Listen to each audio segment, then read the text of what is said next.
Dan langsung saja kita simak informasi hot news yang pertama pemirsa. Ada Lebanon yang umumkan perang lawan Israel.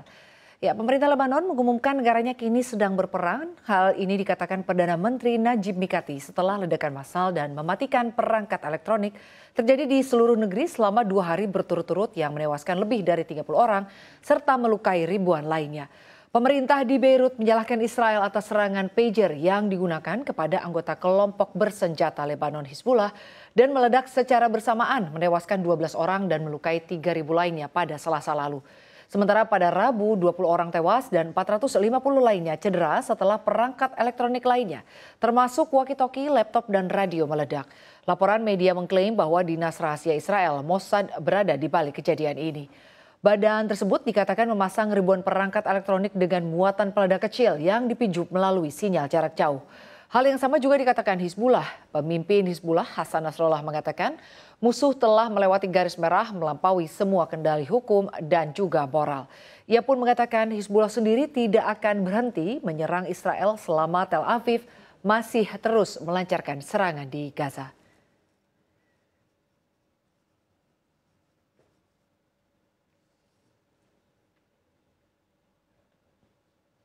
Kita ke informasi selanjutnya pemirsa, ada Irak dan milisi Irak yang kirim pasukan ke Lebanon. Pemerintah dan milisi Irak memerintahkan pengiriman pasukan ke Lebanon. Hal ini menyusul ledakan pager massal yang diduga dilakukan oleh Israel. Dalam keterangan resmi kantor Perdana Menteri Irak, Mohammed Shia al-Sudani mengatakan bahwa Baghdad telah memerintahkan pengiriman itu sebagai bantuan saat Lebanon mengalami krisis. Irak juga menuding Israel sebagai dalang dari serangan ini. Selain pemerintah Irak, milisi Irak pro-Iran, Kataib Hezbollah mengatakan bahwa mereka akan menyerahkan semua kemampuan menolong saudara-saudara di Lebanon. Sama seperti pemerintah, kelompok itu akan mengirimkan pasukan ke Lebanon. Sebelumnya, sejumlah pager yang dimiliki sejumlah anggota milisi bersenjata Hizbullah meledak pada Selasa lalu.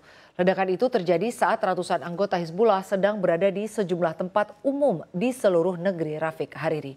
Sementara itu, pada hari Rabu, ratusan alat komunikasi walkie-talkie yang dipakai anggota kelompok Hizbullah juga meledak bersamaan di Lebanon yang menyebabkan 20 tewas dan 450 orang lainnya terluka.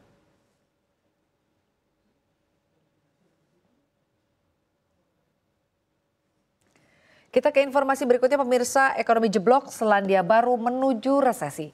Ekonomi Selandia Baru menyusut pada kuartal kedua di tahun 2024 ini terlihat dari data resmi yang mendorong negara itu mendekati resesi.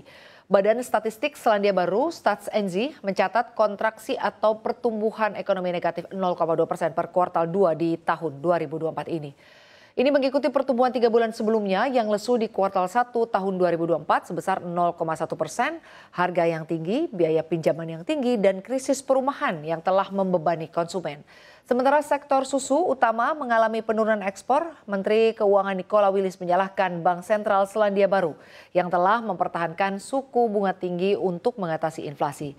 RBNZ kemungkinan akan mendapat tekanan lebih lanjut untuk memangkas biaya pinjaman setelah Bank Sentral Amerika Serikat pada hari Rabu menurunkan suku bunganya 50 basis poin. Willis juga bersikeras bahwa tanda-tanda pemulihan ekonomi mulai terlihat. Meskipun sebagian besar perkiraan memperkirakan kontraksi lagi pada kuartal ketiga.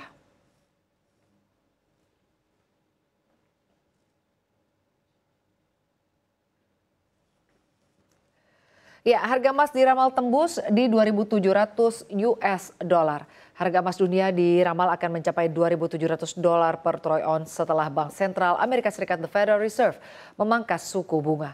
Goldman Sachs mengatakan mereka melihat potensi penurunan taktis harga emas jika The Fed hanya memotong 25 basis poin pada hari Rabu.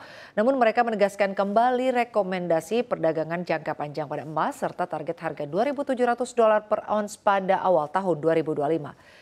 Suku bunga yang lebih rendah mengurangi biaya peluang untuk memegang emas yang tidak memberikan hasil. Pemangkasan sebesar 50 basis poin lebih besar dibandingkan ekspektasi pasar yang hanya 25 basis poin. Pemangkasan ini merupakan yang pertama sejak Maret 2020 atau 4 tahun lalu saat awal pandemi COVID-19. Sebelumnya, The Fed hanya memangkas suku bunga 50 basis poin atau lebih dalam kondisi darurat atau krisis, yakni pada 2001 saat terjadi krisis bubble internet atau gelembung.com.